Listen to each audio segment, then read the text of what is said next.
Hey, Brent. Thanks for coming on today. Shane, such a pleasure to be here. I'm excited for our conversation. It's going to be a good one. And today we're talking about productivity. And you, sir, are a productivity coach. Yes, And sir. maybe let's start off with what exactly is a productivity coach? How do you help people? Yeah, so the essence of being a productivity coach, as it appears to me, is being somebody that helps someone move into a place where they're doing their most important work every day. So defining what needs to be done, defining one's highest priorities. Often we have like a jungle of priorities. So figuring out what's the highest and most important ones, focusing on them, creating a strategy and a plan for them, and perhaps most importantly, moving into regular execution. So daily execution of the plan. And beyond that, so that's like kind of the first most important part. And then to make it sustainable and to make it into something that works and into something that we can really incorporate into our lifestyle and make it permanent, we bring in the element of flow. So the element of enjoyment and like, holy shit, like I'm really enjoying this and I'm learning. And being in this place where there's a feedback loop where you do a thing and you put it out into the world and the world tells you what they think about it. And then you take that criticism or the learning in, and then you update what you're doing and you put it out again. And there's such enjoyment in it that there's no longer a sense of urgency to try to get somewhere. So to try to arrive at some point in our lives, trying to get to some future point where like, okay, now it's okay. Now I'm happy. Now I'm free, whatever. There's just a freedom to totally get lost in the process of creation, of productivity. And so that is a state, I call it in my own world, sustainable high level productivity. And that is the point of my work with people. Yeah. I mean, that sounds good, right? Because productivity is a very strange concept. And it's sort of very much at the forefront of our culture these days of like how you can be the most productive and trying to get the most out of your employees or, you know, whether it's yourself or other people putting these expectations of productivity and deadlines and all that kind of stuff. Like a lot gets mixed in with that, right? And so there's certainly different elements of like, self-reproach for not being productive enough, being too productive that you burn yourself out, figuring out that balance. And then, as you say, it like comes down to figuring out like, well, how do you be productive in a way that's positively contributing to your life and to your happiness overall? I mean, in spite of knowing the fact that like, no matter what you really do, it's not going to make you happy per se. Right. Like the happiness is a sort of separate element that comes from within. And so it's an interesting balance to learn how to figure that out. And, you know, I'm sure like you would say that like there's not an exact formula that will work for everyone. Right. Because people have different definitions of what it means and what they want or need to be doing. And so, you know, what's kind of the like first step? Like when people come to talk to you, how do they, what place are they in? Are they stuck somewhere? Is it kind of like the sense of like, oh, I need to be more productive. This guy's going to help me figure that out. And then you kind of coach them into being like, well, you're not asking the right question. If that makes sense. That is exactly it. Right. So there's like a little hidden secret, a little bait and switch that I play with people where people come to me and they're asking, how do I get myself to do more? I'm doing some stuff, I get some done. And the most common story is people will say like, I'm always lazy until there's no more time left to do my work. And then once there's no more time left to do my work, then I switch into this crazy productive state where I stay up all night and I get some stuff done, and it's maybe of high quality, medium quality, or low quality, but either way, it's enough quality to get the job done so that the whole show can keep going, so I don't get fired or I don't drop out of school or whatever it is. And they lament and they'll say, like, I wish I could keep this level of productivity going my whole, like throughout, you know, all of my days, because I feel like I could just get so much done this way. I could just accomplish so much if I could just stay at this level of productivity. And so how do I do it? And ask about, like, whenever they speak about themselves, they'll describe themselves. I forget the exact term you use. Was it like self-abrasion or self-loathing? I said self-reproach. Self-approach. But yeah, right. Yeah. It's the same sort of thing. Yeah. Right. Where it's like, I keep failing. I keep screwing this up. What's wrong with me?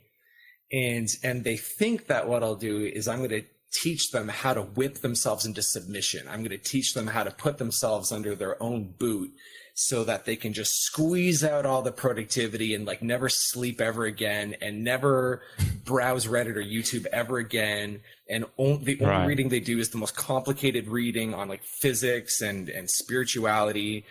And they wake up at 4 a.m. even though they don't sleep, they wake up at 4 a.m. every day, and like, in just like this ultimate productive state. And the irony about all this is that all of this is a possibility, but it's not in the way that they're saying, because they're trying to combat this from a place of self-conquering, of force, of pushing, and of trying to go about this without respecting or listening to themselves. And that doesn't work. They're always on a burnout course whenever they try to go about it this way. And so instead, like, they'll come in and I'll say, yeah, we're going to get you into this sustainable high level productivity. And they think that's what it is. But really what it is the very, very first order of business is learning how to respect themselves, learning how to listen to themselves. And very importantly, learning how to listen to their own unmet needs and to meet those needs. Because when you can do that, and I think that you can bring those online, then it helps. Mm-hmm.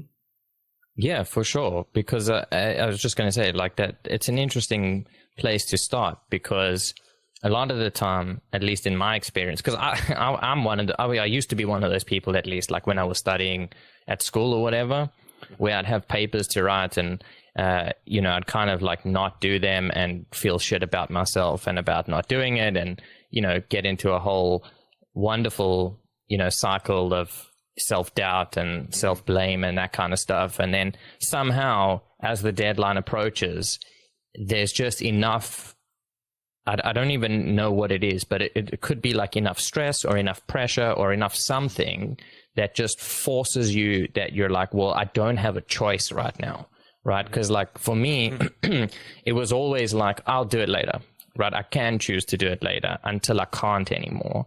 And then I would do it and I would do fine. And I guess I was lucky enough to be able to still do okay from a grades perspective on the stuff that I was producing, despite having done it like last minute a lot of the time, right? And I always knew that it wasn't my highest quality work because, I couldn't put the time that was needed to be able to produce that. But then, I sort of like used to play, you play tricks on yourself to some degree. I mean, I don't know if that's the right way, or it's sort of just like you talk yourself into things where you're like, okay, well, it's fine that I only got this grade because I could have gotten more if I had tried harder or if I had planned better, but I didn't, so it's fine. And then you kind of just stay stuck there. And then it's interesting that it's about that you bring it to this like place of unmet needs, right? Because it does a lot of the time come in the form of like, if I could only just be productive, then everything else will just sort itself out. Right. So if I could wake up at 5 and run for an hour and meditate and, eat healthy and then go to work and then do all these things, then I'll feel good. Right. Things will be like life will be good. I'll feel better, because I'm sort of meeting all these checklist criteria of what I think productivity will lead to. But what you're saying is like, well, that might be good for you, sort of. It might not work. It depends why you're doing it and what else is going on, right? Like what's going on inside of you. Like you need to deal with that part of it, right? Well, yeah, right. A concept that blew my mind several years ago, and I've been unpacking it ever since, is looking at yourself in two aspects. One of them being this part of you that's the inner adult. And the inner adult is this part of you that is rational, logical, like frontal lobe, plans for the future, believes in compound interest, knows the value of like going for a run every day or studying every day or meditating every day, and knows that if I just do all the right stuff, if I delay my instant gratification, that I'm going to get all these prizes, you know, down the road, and it's going to be amazing, and I can become as successful as I want. Like, I think a lot of us have a sense that if we can get ourselves to do what we need to do, if we can just get ourselves to do the right thing every single day, then we can really become as successful as we want. Like, there's nothing really, practically speaking, that's off limits in terms of like career growth, physical health, all these sorts of things, education, learning, hobbies, you know, becoming multidisciplinary in your hobbies, becoming masterful at different forms of music or whatever it is. All of that's on the table. And so the inner adult knows all that, and the inner adult has intelligence, but there's this other aspect, which is the inner child, or sometimes the inner primate, the inner monkey. And this is the antagonist in the story of productivity, especially those of us who are like coming at it, you know, for the first time, or those of us who are still like quite young and we haven't really been on the self-development journey for a lot of time. We antagonize, we see ourselves as opposed to this inner instant gratification mechanism, like the inner child. Like, you know, how do I get rid of it? What's wrong with me? Why is it so strong? Why does it have so much power over me? When in reality, we forget that we're fucking animals. We're animals. That's what we are. You know? and that's what we spent the bulk of our evolution as. Like, it's only recently that an inner adult came online that, you know, came up with the ability to think about the future and plan for the future. You know, all of this is new technology that's built on like old hardware. And so if we're going about our productivity journey or self-development journey and we're trying to squelch that, like, good luck. It's like, you know, your left hand fighting against your right hand and like, you know, literally trying to win in some way. But even worse, because you're like up against your whole, like your ancestry and your evolution and just all these like deep chemical urges.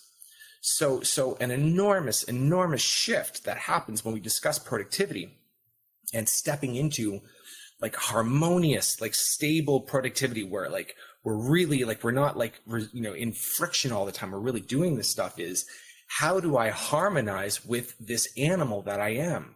How do I create cooperation between the two? It's just such a way more helpful conversation.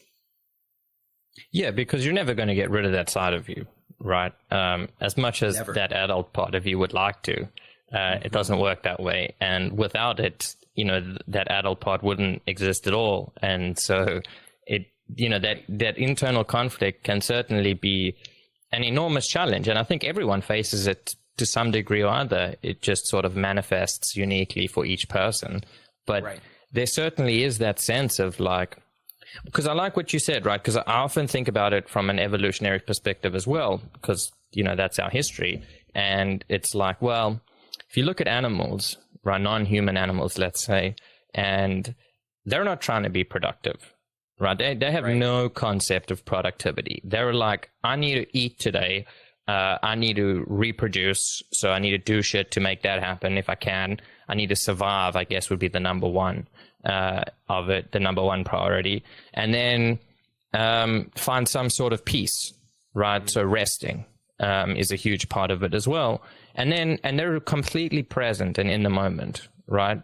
And I mean, you know, I guess there's some aspect of future planning, like various animals will like store food, or they'll build shelters or things like that. And, you know, there is a degree.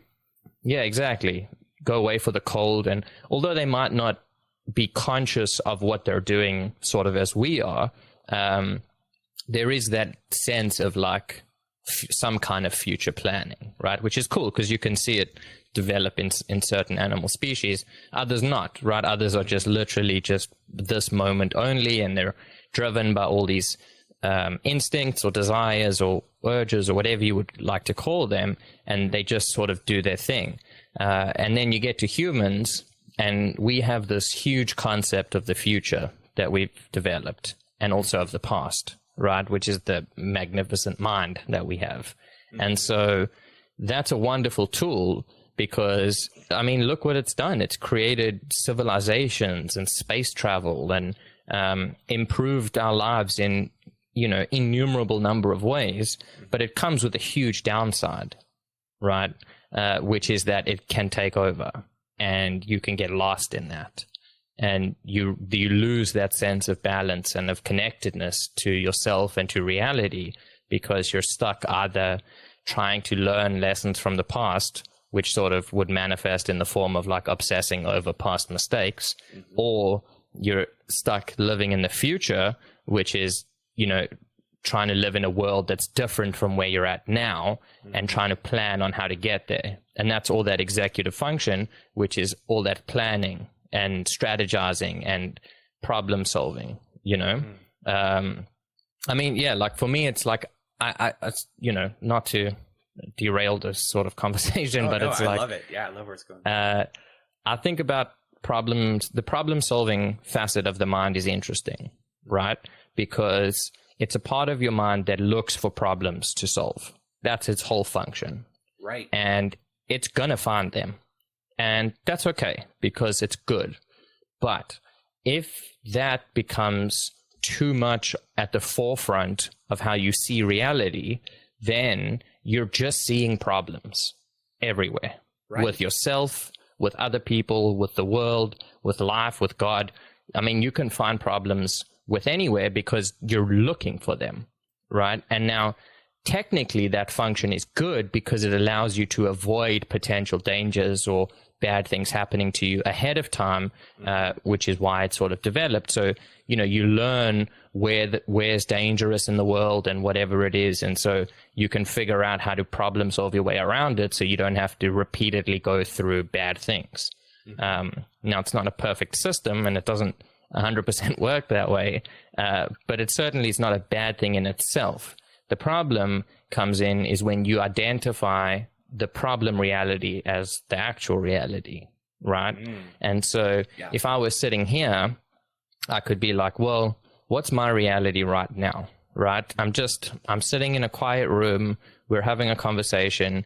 It's being recorded. And so there's a different element to that. And, you know, but not a lot else is happening. But I could also be lost in my head, thinking like, oh, well, you know, I haven't done this and I need to do that. And, you know, what am I going to be doing later? And that's going to suck. And this is going to suck. And, you know, I suck, whatever, all these like different versions of problems that are found in the world that may be true, sort of, but not exactly right now. Right. And so that does pose an interesting question. And that's how the nervous anxiousness of the mind sustains itself, because the nature of the mind, I love how you said it, it's just always solving problems and always looking for problems. And it's aware that if there are no problems to solve, then it doesn't have a use. And it feels threatened by that. And so the whole game of the mind, it's fascinating, is to, on one hand, promise a point when there will be no more problems, to promise that there are all these problems, but like once we solve them all, and it could be in the form of like getting to a future moment once we have all these conditions met, or like from the perspective of safety, once we have enough safety, enough walls, enough barbed wire, enough this and that, then everything will be truly fine. So we're motivated to keep following the trail to get to the end, but then we're sort of getting bamboozled at the same time because the mind has no intention to get to the end of its problems. It would just create more problems from there. And so thus keeping us in a state of you could almost call it, like not having gotten there yet, not having arrived yet. You know, I'm not quite good yet. It's not quite enough yet. It's like there's always this like sense of not enoughness or not yetness about the mind. And that's how it keeps us hypnotized and keeps us going. Right. Why, that sense of inadequacy. Yeah, absolutely. Absolutely. And so there's a basic conviction that we're inadequate, and that it's only through, like, once we do this, once we meet conditions, right? Like little obstacles on the road that the mind places in front of us, all these little conditions to be met, that once they're met, we'll be adequate. But until they're met, we are inadequate. And then it creates this lived experience, just as you said, like living in the mind, like kind of living in a mindscape and not even being aware of it. And the experience of it is this sort of hostile experience of being invalid, like I'm inadequate, I'm not what I'm supposed to be, I'm incomplete, I'm in the negatives, I'm behind on life. These are like 5 different ways that people, 5 different ways that people speak about the same thing. And then it keeps us in that tunnel vision, and then we stay in a constant state of bamboozlement.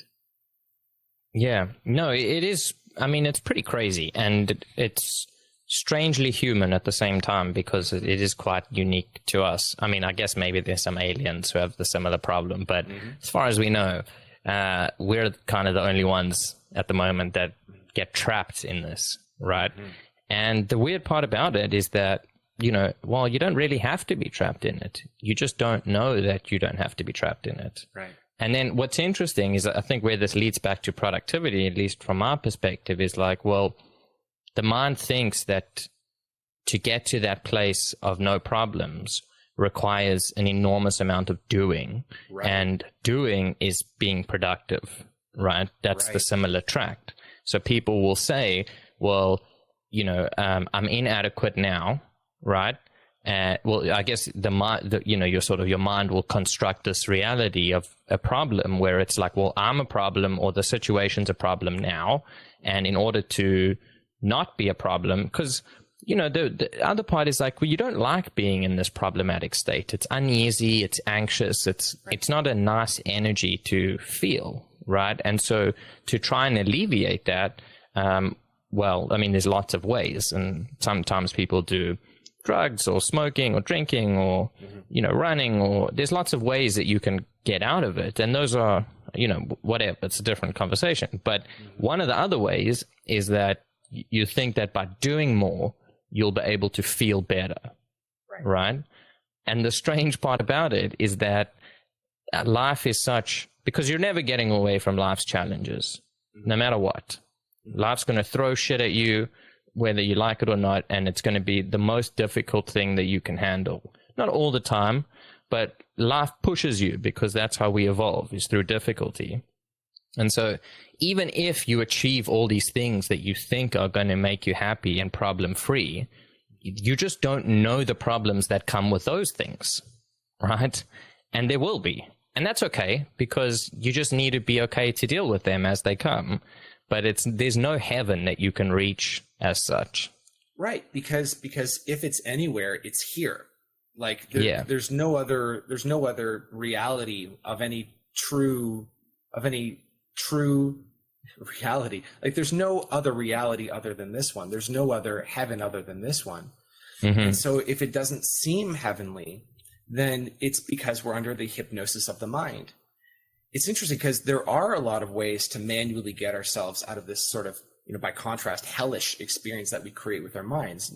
There's drugs, there's just getting like off your face drunk, there's the runner's high, there's, or through maybe the escapism of video games and movies and Netflix and whatever. Yeah. But a really effective way of going about it is to simply bring your attention to the hypnosis itself. It's very subtle. It's a very profound thing. And even still, I have a hard time properly articulating it. I feel like there must be a really good way of talking about it. But it's like, anybody can just look at, where are you convinced that you haven't arrived yet? What conditions are you convinced must be met in order for you to be truly well? And when I say truly well, I'm talking about being in this place where it's like, I've made it. I'm here. I'm totally free. I'm complete on the deepest level. All is well. I'm utterly home. I'm utterly stable. Like just this level of wellness that we all sense is possible, and we're all moving towards, and we all believe is somewhere in the future, somewhere lost in the conditions that need to be met. So again, to return to the question, what hypnosis are you under that conditions must be met in order for you to enter into this wellness? And would you be willing to drop those conditions? And it's a really juicy question, because if you're willing to drop those conditions, then you can step right into that wellness. There's nothing in the way. It's your birthright. You come out of the factory with it. It's right here. There's nothing in the way. But the major contention that will come up is people will say, well, no, I don't want to drop the conditions and step into the wellness because it's very, very important to me to meet those conditions. To which I say, fair enough. And the irony of this whole thing is that you will, like, with enough determination and focus, and we're capable of this determination and focus, these conditions will be met. So you can make your $1 million, you can find your lover, you can, stock up on crypto, you can master a particular language, like whatever those conditions are, like you can abundantly do it, but you can choose how the ride's going to be, because you can do it from mode 1 where you're convinced, you need to have these conditions in order to be well, in which case you're set up for a really anxious, unpleasant, kind of like sleepless journey. That's so ironic because you still get there, right? So it's just choose your flavor, right? Choose the fragrance of how the journey goes, right? Or realize that these conditions are just conditions. They're just conditions. They are of relative importance, but they're not of absolute importance. And to drop the heaviness and the significance and the importance of all of this, drop all these conditions, step into that wellness, and then pursue your productivity from this wellness. And the added benefit is that when we do that, when we pursue our productivity, we can access flow. And what it means to access flow is that just from the sheer harmony between the adult and the child, and between ourselves and other people and ourselves and the environment, just due to the harmonious element of flow, we have access to deeper and deeper, more profound layers of creativity and productivity. We can start channeling the fucking new stuff, the deep stuff, the stuff that really resonates with people. All of that comes online. But in order to access all of that, we need to be in flow. And this is only possible, or it's most abundantly possible, if we start giving ourselves the gift of this wellness now and removing all the conditions that we place on it. Yeah, absolutely. And I think you hit it spot on there with these conditions, right? And the sense of unease of not being enough and not being sufficient, and needing external conditions to be different in order to feel that deeper reality, right? Just hypnosis. And and it's hypnosis, and another sort of way of phrasing it maybe is like from like the subconscious aspect of it, right? And I think like the point that you were touching on is that we have this amazing ability to be aware of things, right? Now, a lot of the time, our awareness, or another word you could use is attention, is focused externally on stuff, right? Because the external world, so to speak, is very hypnotizing, and it draws your attention, right? And things, they demand your attention. And if you focus your attention on that, that's where you'll be, essentially, is you're in whatever it is that's happening. And you can kind of see this like when you're super involved in something and you're not thinking about it and you're just doing, and time flows differently. You feel differently. Hopefully it's not too stressful so that you're not suffering because of it. But even so, you can get lost in the attention of suffering. Attending to your suffering, not like getting attention from suffering. And so you can get stuck in that, but there's another level of awareness, which is where you can be aware of where your attention is going, right? And that for me is a step back. And what that also does, crucially, is that shows you at that real deep level of like, it's not like a proof thing. It's like you just know. You're like, oh, well, I have lots of thoughts and stuff that go through my head, and I don't pay attention to a huge amount of them for all sorts of reasons, but mostly because we can only focus on one thing at a time, roughly. I guess there's some argument that you can multitask, but even so, you can you focus on one, let's just say one thing, and if you take a step back from that, you can actually see where your attention is flowing, and you can choose to redirect it in different directions, right? And this is that element of choice. But if you don't have the awareness in that moment, which everyone has, it's just a matter of accessing it. It's not like you need to get it. It's there. You just, right. It's very hard to talk about because we're actually talking about like a non-conceptual thing in concept terms of language. And so we can kind of just like talk about it or point to it, right? And so, excuse me, so that when that taking that step back allows you to see where your attention is, and then the choice comes in. Because if you don't have the attention, you don't really have a choice. You're just reacting to things, right? Mm-hmm. And that's most of our existence anyways. We don't give attention to things because we've kind of been conditioned, or we've learned, or we've been programmed, or however you want to say it, to expect a whole lot of shit from the world and from ourselves. You know, like when you walk up the stairs, you don't think about that.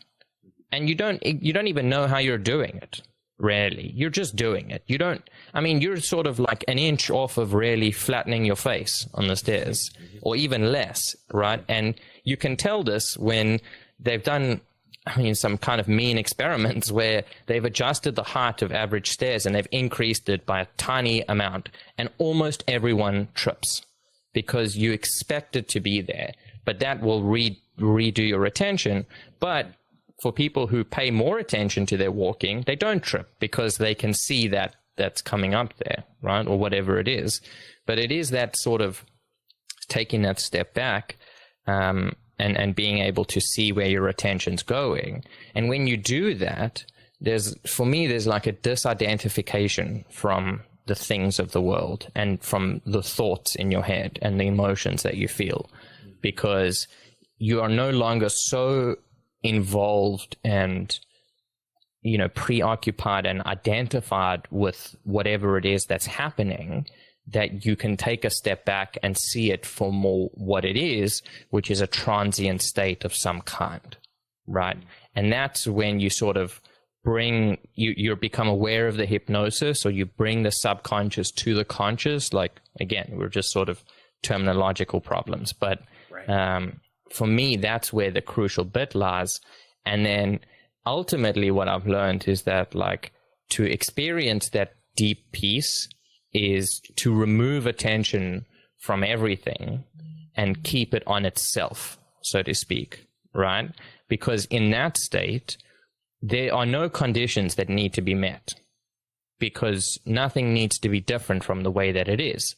Now, this is not possible 100% of the time, at least for me. Maybe for some so-called enlightened beings, they do that. But, it's a process or whatever it is. And, I guess if you're facing immense challenges right now, like, it's difficult. But generally speaking, there's a lot of extra time in the day to do this.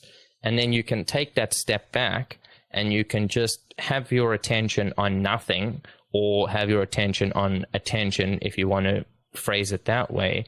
And then suddenly there's this amazing connectedness, right, to everything. And I think that's what, like, a lot of drugs and stuff do, because they shut down that prefrontal cortex part of your brain where you're not then involved in shit, and your attention, it doesn't need to be in other places, and it can really just sort of like focus in. What do you think? That's a profound practice. I've tried it too. I came at it like the question, I forget where I read it. It was just like a one-off question in like a spirituality book, something along the lines of, can you look inside and see where your attention is coming from? Mm-hmm. And so I was like, okay, like I tried it out and, closed my eyes and tried to look for the source of my attention. And I found it a little bit difficult at first, but then as soon as I started doing it, there's just this like whooshing sense. And looking back on it, what I realized was happening was that I was waking up out of one layer of form identification, you could call it, after another. So just like, I think that I'm this, I think that I'm that, like just, and I keep bringing attention and focusing my attention on attention itself, just as you were saying, it's such a profound practice. It so cuts right to the core of what meditation is, as far as I'm concerned. Looking into your own eye, looking at your own awareness, the awareness being the most utterly intimate, most personal, most central aspect of whatever it is that you are. That which you call you is your consciousness, your wherewithal to be conscious of anything. And so every time you return to it and step into it and train your attention on it, there's just more and more wellness that comes online. It's so strange because it has this profound effect on my body. I find it's like relaxing. It makes me uncontract. It makes me open up. It makes everything less serious. Yeah. It's very, very important practice. I had a thought also, when you're talking about like where your consciousness goes. It's like, okay, where is your consciousness pointing? And it made me think of another sort of self-help kind of struggle, which is positive thinking and positive affirmations and thinking positive. And I get caught up in this a lot because there's sort of there's two very, very important sides here. One, which is that it's really important to think positively, which is, to look at the brighter side. It's a little kitschy, but I guess to look at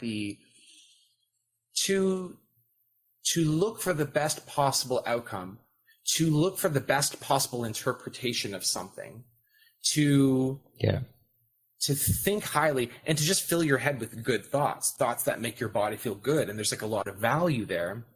And yet at the same time, there seems to be something in us that resists whenever we attempt to enforce what thoughts are in our mind. I wonder if you found that as well. Like, it's not anytime we try to police our own mind and make it so that we're only thinking in a particular way, that tends to fail almost universally with anyone I've ever spoken to. So I don't know, have you been able to resolve that? Have you figured out how to have like a positive mindset and yet also respect yourself by allowing your thoughts to arise as they will? Yeah. No, it's a great question. And I mean, I don't have answers to these questions, but sort of in my experience of it is sort of what I can speak to is that, there's a mental attitude of like, I don't know if mental attitude is the right way of saying it, but we have this idea a lot of the time of like, well, I have a lot of negative thoughts in my head, right? And they make me feel bad because there's a lot of emotion that accompanies it. And if I can just swap those out for positive ones that come with positive emotion, then that will solve the problem, right? Again, it's a problem-solving technique. And that can work to some degree because it's certainly better to have positive thoughts running through your head than negative thoughts, you could say, because it's a different experience. But if you're doing it from a point of like suppressing the negative and just popping positive on top of that, then it's a temporary fix, right? And although it might improve things slightly, and that's good, and I wouldn't say that people shouldn't do it, and that affirmations and whatever that stuff is doesn't work, but it's like, are you sort of addressing the cause, or are you treating a symptom, right? So there's an aspect of like, well, why are we having all these negative thoughts, right? We're somewhat aware of them. We're mostly aware of the feeling and the symptoms that they produce. And if you are a particularly self-aware person, you can actually get into the details of what these thoughts are and what they say and all that kind of stuff. And that's important too, because that brings in that level of awareness where you can start to adjust things, right? But for me, I've sort of seen it as like, well, all of this negative stuff is learned behavior or conditioned ways of thinking, right, and interpreting the world.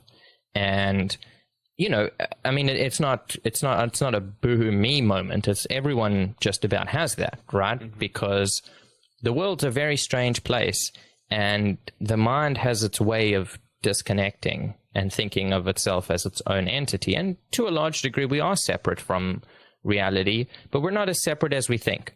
Like, we feel like we're separate, but you know, our bodies are constantly changing. The cells in our bodies change every few years.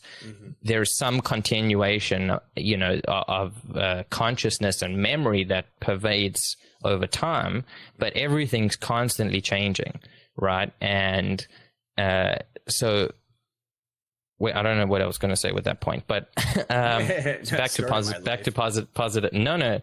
positive thinking, right? Is that so you can address it that way. And so one way of doing it is there's this attempt to relearn new behaviors and new ways of thinking through like affirmations and just listening to positive stuff, filling your consciousness with positivity. And I think that stuff's important because it does make a big difference, right? Like you can even just think about it like, well, if you watch an hour a day of really depressing TV versus you watch an hour a day of inspiring or funny or happy, you know, whatever gives you good feelings, let's say, right? That's a large section of time that your brain is taking in information, storing it, processing it, and essentially creating meaning for you in the world based on that information. Now, it's not like an immediate thing, but you're reprocessing over those wires, so to speak, of, you know, you embrace that like conditioning. And so if you do it from a positive sense, there is an element of like you're conditioning new behaviors and new thoughts, right? And so like the more you do something, as it's sort of colloquially known, the better you'll get at it, the more natural it becomes for you, the less you have to think about it. So in one respect, if you have an affirmation that you repeat to yourself every day, like I can't think of one right now, but there's I'm confident and successful. Yeah. Like I'm confident, successful, or it's like my life improves every day in every way. They're these nice little catchy ones that, you know, you can kind of hop on and keep going. And so for me, what that does is it introduces a new element into things, which you can strengthen through repetition, right? So daily or hourly or whatever. And so when a situation comes, you now have these two competing views in your head of like, well, the one that you've been doing is like, this sucks, right? And you've conditioned that a lot for a lot of years. But you've introduced this new element of like, no, it doesn't suck, right? And there is conflict there because you can't just get rid of your old ways of thinking. It doesn't just go away, especially if it's been, you know, 10, 20, 30, 40, 50 years of conditioning it that way. And some would argue many, like hundreds or thousands of years through evolution. Oh yeah. Like that's where we came to, right? So there is that battle of trying to do that. And I think that does work to a, you know, successful, reasonable degree. I mean, people have practiced it for thousands of years with varying degrees of success. Now, does that get rid of the negative parts or does it just compete with them? That's where I found the key for me was, if I don't try and force my way out of the negative stuff with positive stuff, and instead just accept the negative stuff just as this is what my mind's doing at the moment. It doesn't necessarily mean anything. I don't have to interpret this as reality, right? So if my mind says something like, well, this sucks, what's the point of even trying, right? I'm like, okay, you know, it's just a thought. I don't have to take it seriously. Earlier, I had some thought about like zombies or dinosaurs or something like that, and it just came through and passed, and I don't know why I'm giving more attention to this thought than the other one. Right. And so at that level, I then can take that step back, and as you say, as we've been saying, you connect with that deeper realm, right? Where it's not about conditions. And then the miraculous thing, because I don't know that there's a better word to describe it, is that positive thoughts just start to happen, right? Once you accept all of the negativity and conditions, then the positivity comes out of it. And it is a bit of a like paradoxical situation because it's very difficult to try and do that because you're getting stuck in the doing part of it again, right? You're like, I'm going to try and accept my negative stuff. And it's like, I mean, yes, that's technically correct, but the real acceptance and awareness of it isn't a trying at all, right? It's just an awareness. So it is very strange, but I don't know. That's what I would say to that. Gorgeous. Yeah. Holy shit. Yeah. I think you nailed it. Absolutely. Yeah. It's really tricky. Yeah. When we have intrusive thoughts. I remember there is, I actually found a subreddit for it. It's just r/intrusive thoughts. Maybe banned because like, it's all like kind of like really gnarly, like kind of unpleasant thoughts, right? You know, all the stuff that you're not supposed to think. So, but when it was up, I remember like the top post was like, you know, I play, you know, I got your nose with my niece, you know, where you like pretend you got your, you know, the kid's nose, and then and like the thought was like, you know, but I actually want to pull her nose right off, you know, and it's like, good heavens, like, you know, you can't think that kind of thing. But the thing is that when we have a thought that comes in that is negative or harmful or bad or unproductive, we're in a really tricky position, because if we attempt to get rid of it, we just end up reinforcing it. That's how it always works. Whenever we react against any thought in our mind, we're making it take deeper root in our consciousness so that it becomes a more major player. So the way to get ahead, there's no way to get a thought out of your head. The only way is to move into full allowance, just as you were saying, full allowance of the thought, releasing any polarity around it, and allowing it just to kind of have its gestation cycle and kind of move on from there, and to kind of be replaced with other thoughts later on. There's I've been really studying this concept of polarization and polarity for a long time. It's really, really interesting. It's like whenever we're polarized about something, which is to say, whenever there's like some sort of thing that somebody could say, or there's some sort of subject matter that comes up that causes us to become triggered, or causes us to take a side suddenly. It's like, oh, like this is the side I'm on. This is the position I take with this. You know, in this conversation, this is what's right. This is what's wrong. This is what's good. This is what's bad. This is what you should do. This is what you shouldn't do. Like, you know, these kinds of things. Then we lock ourselves in, and we set ourselves up for more conflict. So if we have a thought in our head that's like, you know, I'm a stupid idiot, and there's like a thought that, you know, comes up in your head, but we actually really are sincerely concerned that we may in fact be a stupid idiot, and we really, really don't want to be one, then like the thought comes up and you're like, shut up, no, you know, think positive, right? But then, you know, we're set up for more conflict. We're set up. Right. So the way to get the negative thought out of your head is to depolarize around the subject. So the thought comes up, I'm a stupid idiot. You can look at that thought and not just say, but just realize, just allow the truth of the fact that it's just a thought. It's just a thought. It's just a position. It's just a point of view. And because it doesn't hold any reality beyond just being a point of view, we can look at that thought and go, oh, okay, great. Oh my God, thank you for telling me I'm a stupid idiot. Amazing. You know, I'm so glad you brought this to my attention. Yeah. And there's sort of a neutralizing, there's a depolarizing effect out of coming at thoughts this way. And it just takes the wind out of the sails of the out of the conflict, and then we can just move forward congruently. And then from there, with that subject or with that particular thing depolarized and neutralized, then we're free to choose what kind of approach we want to take to that subject matter. So to continue with this example, we're free to choose, what kind of identity do I want to have? What kind of position do I want to have about myself and my mind and whatever? Considering that all positions are valid, they're all just different flavors of ice cream. Which flavor shall I choose? I choose, I'm intelligent as hell. I'm the wisest person I know, whatever it is. And then you can kind of allow that to be the position that you take. And there's nothing that you have to fight. There's nothing to defend. Somebody else comes in and says you're a stupid idiot. You're like, oh my God, thank you for letting me know. But realizing that all points of view are just points of view. That's the neutralizing power of depolarization. Yeah, I really like that concept, because there is that sense of like, well, we make judgments of positive and negative and right and wrong, but we don't know them to be true, right? And I sort of think of an example of like, well, in many people's lives, some of the most difficult and so-called negative things lead to the best parts of their future existence, right? Now, you don't know this at the time because it just sucks.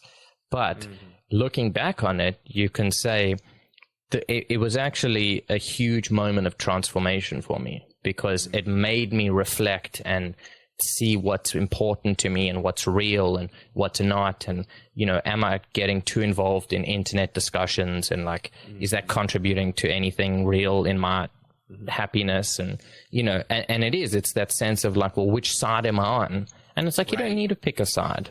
You don't really know what's going on. Right. Yeah, go ahead. Exactly. Because this is sort of a mind hypnosis. We believe when we're polarized about something that we have to take a position, and we have to reinforce that position, and that this position must win over the other position. You know, so this position must be the only position, and anything that is other or opposed to that position must be gone, must be eradicated, either assimilated or killed or whatever it is. And you know, it's really obvious when we think about, say, the Spanish Inquisition, like that's a really dramatic kind of view of it. But you also see it in basically any political discussion, any sociological or economical discussion, and like most spiritual discussions as well. A lot, like an embarrassing amount of spiritual discussions. And so we're polarized, and part of the hypnosis as well is feeling threatened by the other position. We think, if I don't conquer this, it's going to conquer us, and it's going to take over, and it's going to, like, you know, wipe out, the most important thing. And so there's a sense of threat being polarized. But the way to actually solve the issue, whether it's just in our own selves or with a group of people or whatever it is, the way to solve it is to step beyond. And we're not saying that like any one position wants to take over, but just realizing that there's a partial aspect to every single point of view, regardless of how enlightened or unenlightened that point of view is. There's something partially true about every one, and how can we incorporate all of it into the ultimate perspective where everybody gets their needs met, where everybody's seen and everybody's heard and all needs are met. And so that can happen in any discussion between people, or it applies absolutely to the inner conflict between the inner adult and the inner child, to bring that piece back. Yeah. Like, the essence of becoming productive as a person is, we're not trying to force ourselves to do shit that we don't want to do. It's like, wait, like, suppose we're trying to get an exercise routine online, but we're like, at CrossFit or something, and maybe CrossFit isn't correct for us. Maybe I'm not, like, my body isn't physically made for CrossFit. Maybe I'm not interested in CrossFit. Maybe I just joined CrossFit because everybody told me to do it, but it's not actually correct for me. In which case, no amount of willpower will get you there. Instead, it's much more intelligent to ask a question like, how does my body want to move? Or what does productivity look like for me? Or what success do I actually care about? And that way, the needs of the inner child and the inner adult are both being met, and there's a union there. Yeah, absolutely. And I think that was very well said. And there is that, that point, to bring it back to productivity, is that you need to figure out why you want to be productive in something, right? And it's not that you shouldn't be productive. You should. Like, that's what we want to do. If you have nothing to do, you'll be so bored. I mean, maybe not for a little bit, but yeah, I mean, you need to figure out why. Who's the productivity for? Like, who are you trying to impress? Who are you trying to prove yourself to? Who are you trying to get to see you in the right light? Like, is any of this productivity even your productivity to begin with?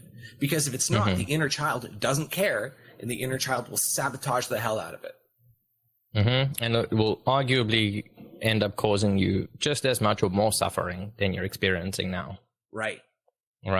It's that inner self-conflict, and getting past that is where, as you said, that free choice comes in, and you can start making, quote unquote, intelligent decisions, because you can also, just as your mind, or my mind, just as one's mind produces a lot of thoughts. You know, we like to say, I think, a lot of the time, even though most of the time thinking just happens to you and you become aware of it. Just like we don't say, I breathe, although you can have conscious control over your breathing, you mostly don't. It just happens to you, right? But you can control your breathing if you so choose. And similarly, you can control aspects of your thinking if you so choose, for certain periods of time. And it's a practice thing, and it's not like you can just click your fingers and it'll be magic, but that, you know, you can develop it, right? And so by doing that, you can work intelligently to be able to say, well, you know, like we were saying, well, firstly, why do I want to be productive, right?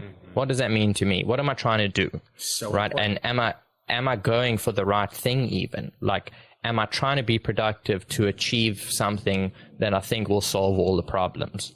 Right. And then you can evaluate whether that's realistic or not realistic, and that's part of the work that you do, right? And then let's say, though, you know, you've sort of worked on that bit, and then the next stage is like, okay, well, I want to live a good life. And as humans, we do a lot in the world, and people do varying amounts. You know, some people work 18-hour days and some people work 4-hour days. And it's like, you've got to figure out what works for you and what level of productivity you need to do that, right?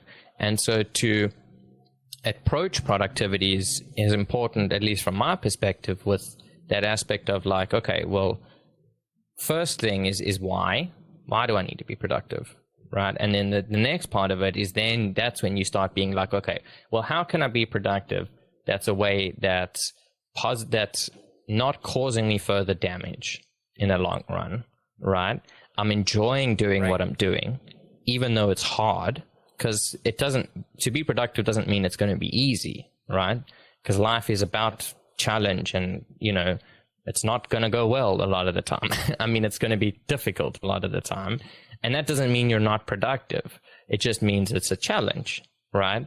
And so that's the next level of it. And then ultimately, it's about figuring out that balance of like productivity, rest, whatever, right? And just general well-being balance.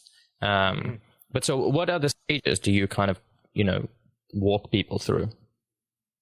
Yeah, well, there's one very important lesson that I bring in place as early as I can that relates to what you're talking about, where I bring in this element of the negative space of productivity, which is my fun epic term that I've coined. So nice. You know, if you hear it, you know, it came from me first. Yeah, NSP. Yeah, right. Yeah, NSP. So when we consider productivity, what we usually think of is the stuff that we do. So we think about the writing, the painting, the creating, the producing, the doing, the outflowing of effort, all of these things. And you know, it makes sense from a certain perspective that we'd call that productivity, but I call that only half of the picture of what productivity is. Just in the same way that when we think about breathing, it's not that just breathing out is breathing. Breathing is composed of these two activities that absolutely depend on each other cyclically, just like day and night. So there's like the out breath, and then there's the in breath. The in breath version of productivity, what I call the negative space of productivity, is when we are not working, when we are resting and recovering, and when we're sleeping. And so like there are many levels to this. Like on one hand, we need to sleep. But on the other hand, sleep is not just enough. Like, for example, if we're only doing output and we're only just like, you know, working and then sleeping for 8 hours, that would be unsustainable. That would not pan out well over time.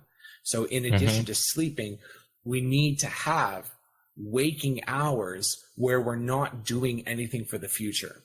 So, you know, if I ever have like clients that are like young, like in their early 20s, like they're often trying to construct their days so that it's like only output and never any like non-productive hours, and then only sleep.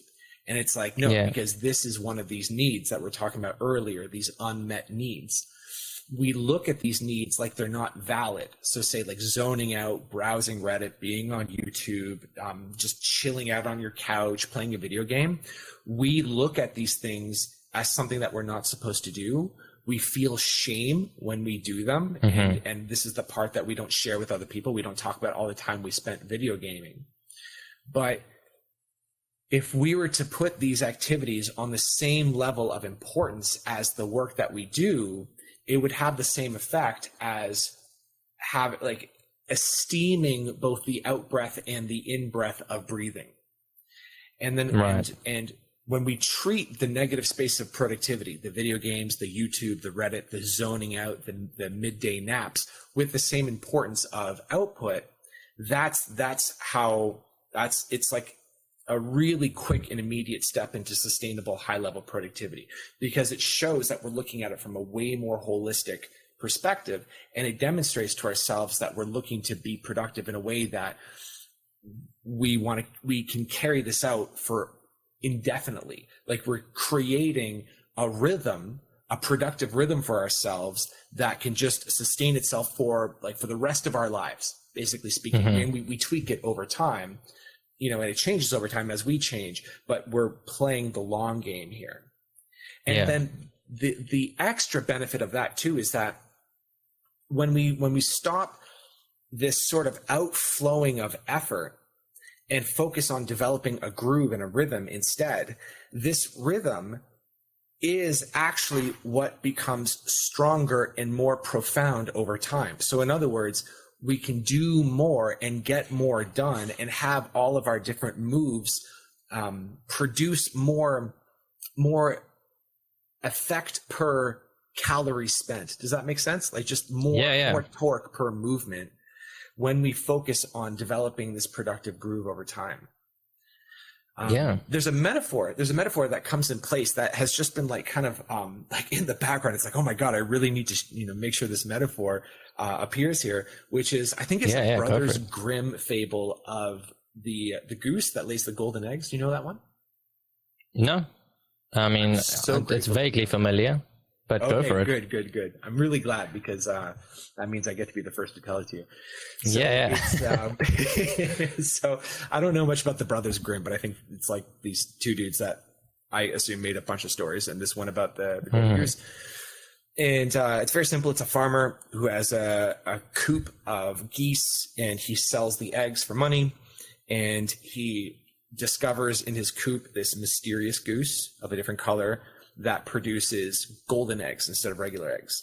And so he goes into the coop, sees the golden egg. He's like, hot diggity dog, I got an egg made out of solid gold. I'm going to go on the market. I'm going to sell it. So he goes to the market, sells it. Yeah, right. Makes a fortune. And then, spends it all. And then lo and behold, the next day, there's a new golden egg. And he's like, oh, this is an ongoing thing. This is pretty great. So he's going about his life, super rich, living the high life. And then, of course, very predictably, he develops a tolerance for this new level of income, and he wants to increase the income. And so he goes up to the goose, and the goose has laid his egg. He's like, nah, I need a second egg right now. And so, and he sees the goose, kind of sitting there. And so he picks up the goose and kind of squeezes it to get out that second egg and kills the goose. And that's how the story ends. So, wow. and that's a great story. I like it. Right, I also like the ending, because you're expecting something more, and it's not. It's just like, no, that was it. He fucked up. That was the end of it. Yeah, that's it. Yeah. I think I was told once that it's very characteristic of Eastern European fables. Like, they have that kind of flavor about them. Interesting. But, So what was the comparison? Like, why were you bringing that up? Right. So the farmer being the inner adult, the goose being the inner child, people coming at productivity from this perspective of, how do I get I'm trying to get this second egg out of my goose. How do I do it? And the lesson being, focus on taking care of the goose instead of abusing the goose.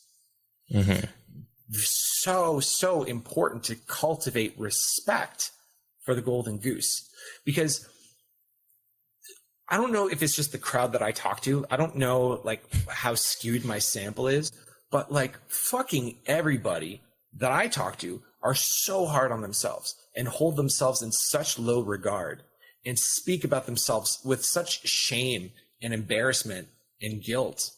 And it's like, man, look at your own magnificence. And like the response is, there is no magnificence. You know, once I meet all these conditions, then there's magnificence. But it's like, no, man, like look at the extent to which you've succeeded already. Look at everything you've been through. Look at your utter uniqueness, the utter uniqueness of your signature in this lifetime. Like how there's no any one of you. And as you are now, and also you with your potential blossomed out in the world, where you're offering your most personal, most deepest gifts. Like, you know, if you think about anybody you know that's actualized, like somebody that has like really offered their greatest gifts to the world, like any artist, scientist, politician, whatever, that really did a good job of what they're doing. And now imagine like the world without that person. Mm-hmm. It's just like the world would just, the universe itself would be less without, if this person and their legacy were to be removed. And so, you know, every one person that I talk to, and now I'm just convinced that this is just the quality of every human being. It's like when their potential is given room, just some fucking space and some room and some time, without being constantly bombarded, like berated by the mind, you know, just constantly berated and abused by the mind. A little bit of space and time, that potential opens up, it blossoms, and offers its unique gifts to the world for the benefit of all. That's the importance of this golden goose. So it's like, you know, if it's our desire to be productive, we double down on respect, we double down on love, we double down on acceptance, and we double down on the knowing of our value in the world. It's this kind of attitude that, I mean, the fable didn't go this way, but it could actually nurture the goose so that it can start producing 2 eggs. Yeah. Or even if it doesn't, then you just still get an egg every day and you haven't squashed your opportunity, right? Absolutely. And gotten rid of yourself. But it's interesting because I think it comes back to the same point of like what we were saying about the problematic mind. I mean, the mind making problem is that I think a lot of people, you know, we view ourselves as a problem to be solved. Mm-hmm. And so when your mind's looking for problems, and I think this comes up a lot when we have like old emotional, you know, wounds and things like that exist in us that we're not so aware of and that we don't want to look and deal with. And most people have it to some degree, some worse than others, whatever. But that's there. And so, you know, we have these like negative feelings that come up from time to time. And then the mind goes, whoa, what's going on? I don't like this. It's a problem. I need to fix it. Nothing in the external world, or either it looks around and it goes, all of these things are the problem that are causing this pain.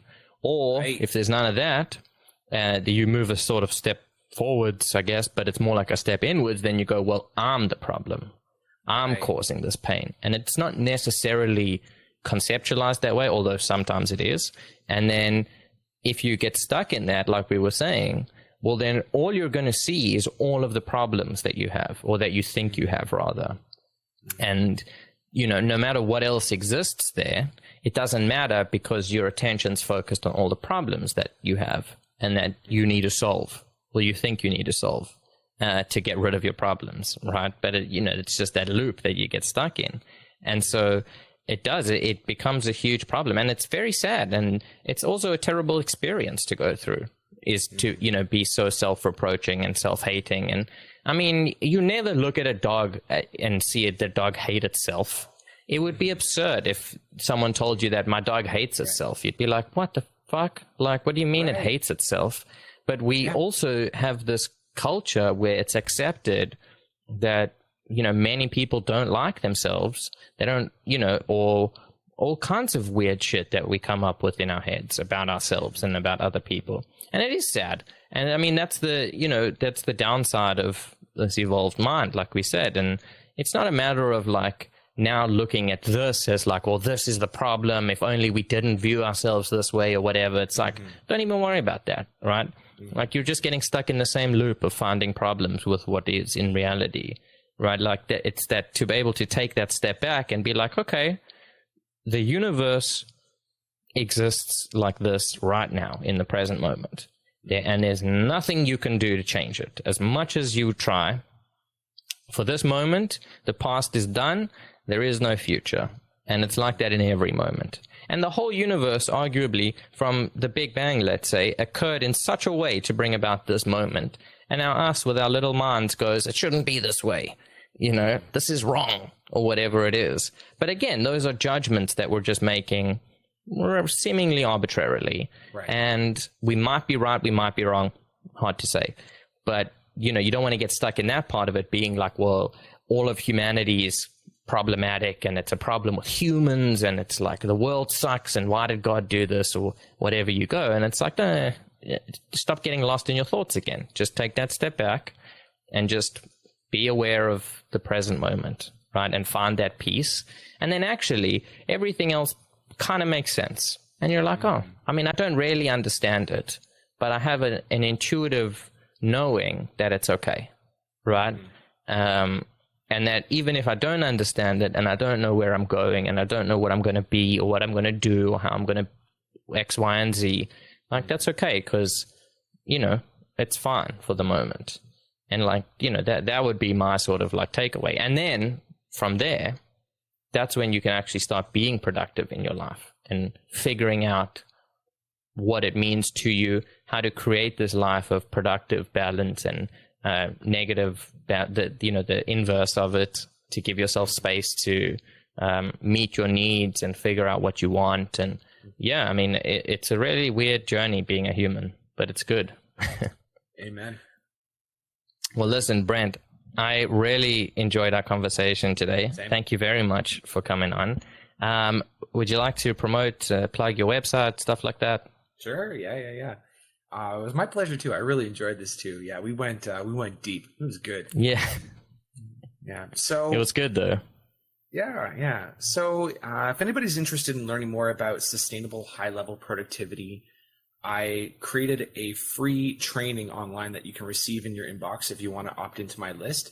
The first thing you'll get is a PDF called How to Get Yourself to Do the Thing. And it's just a PDF that literally teaches you how to like get yourself to do what you need to do to start fostering that connection between adult and child, between your word and your action. So I'll tell you all about that in the PDF, very short.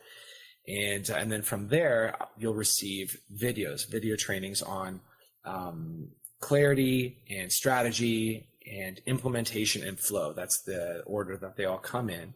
And I would invite you to come check that out. And if you're interested in working with me, you can get a session for just $5. And that will be not all of them, but the first one you can have for $5. And you should definitely take advantage of that too if you're interested in productivity coaching.